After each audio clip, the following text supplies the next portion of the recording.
Okay, now if you were to ask the question, so this was the entry of Forever Sabah, the entrance. Belum lagi exit. Now if you were to think of your entrance with the question, where will Sabah be in 50 years if we continue with our current development trajectory? How would you answer that question? And in the next session, we're going to go into co-creating a model for the future. So we're not asking you to do this now, but how would you answer that question? What if each of you were to answer that question for yourself? And then think about how your own answer and what you decide to do with your life can shape that trajectory. Many people said to me when this started, when it was a seed, when there was 0 people on the leap, why would you want to do that? That's too ambitious. And I said, because anything else doesn't cut it. It's too small. Not because it's grandiose, but we need solutions for all the problems. And all the small problems create very big problems for very big numbers of people, and increasingly so. So that's why the ambition has to be big. Okay, so that's, I don't know, were you wanting them to go into sessions, talk in small groups? So think about how would you answer this question, where will we be in 50 years? And then how would your life's work's trajectory impact that? Yeah?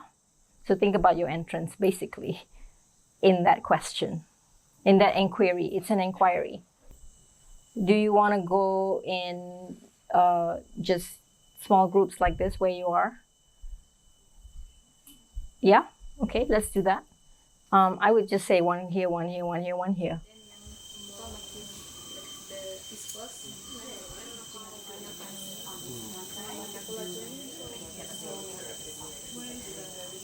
Can you guys be like popcorn? And pop, share as you pop. Just be like popcorn, like.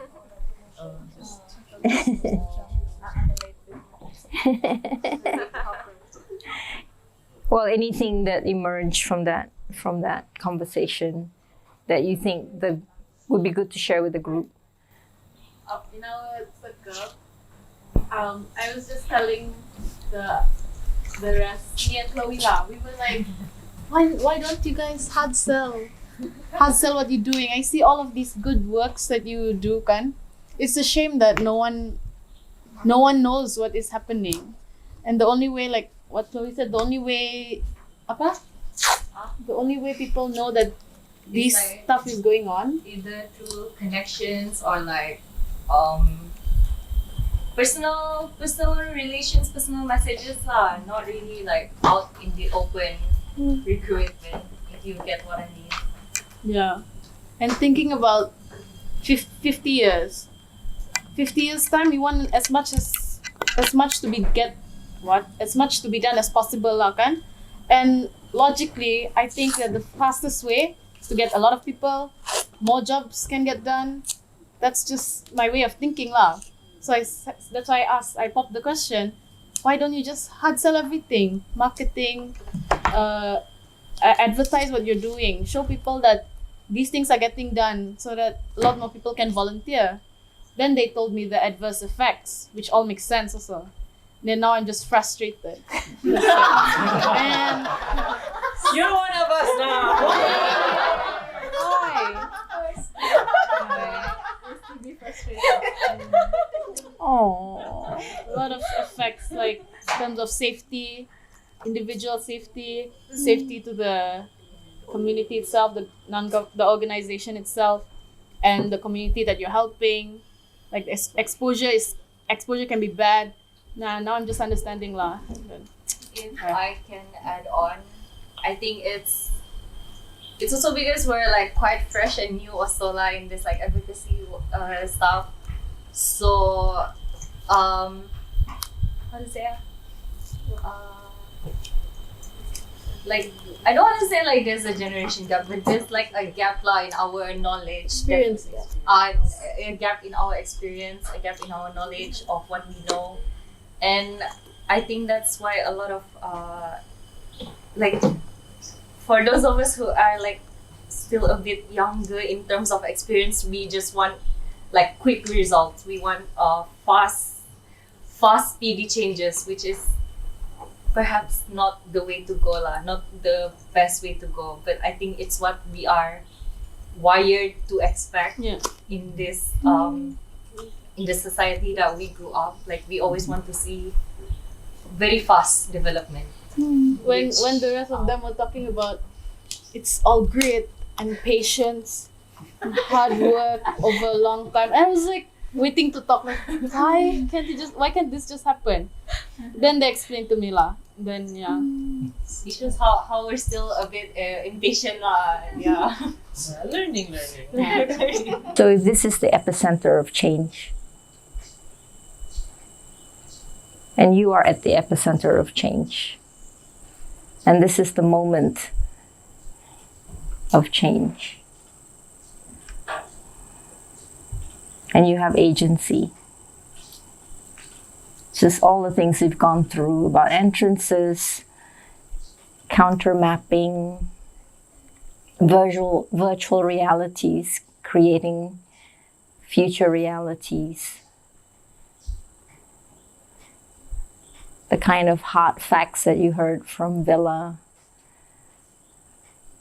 The fact that you know you have water as an ally, which is pretty powerful, I have to say, right? Doesn't get any more powerful than that. You have your ancestors as allies. If you ask them or you talk to them, you might be surprised. You may even have the earth as an ally. What would you co-create here? Honoring each of your lives, each of your stories, your neighbors' stories and your neighbors' lives, and then the larger collective communal story, and landscapes and seascapes, and then the ancestral journeys. So we're going to segue into co-creating a model of the future. I already did some work for you there, Noel. If you were to use all of these toys and you are igniting your intention and your imagination, yes, imagination, what would you build? There are already some clues here, many clues. People want to eradicate ACTA. People want more of that, sungai, protecting sungai, the arteries of the world. So maybe for the next 40 minutes, enough? You guys can be architects and designers, world builders.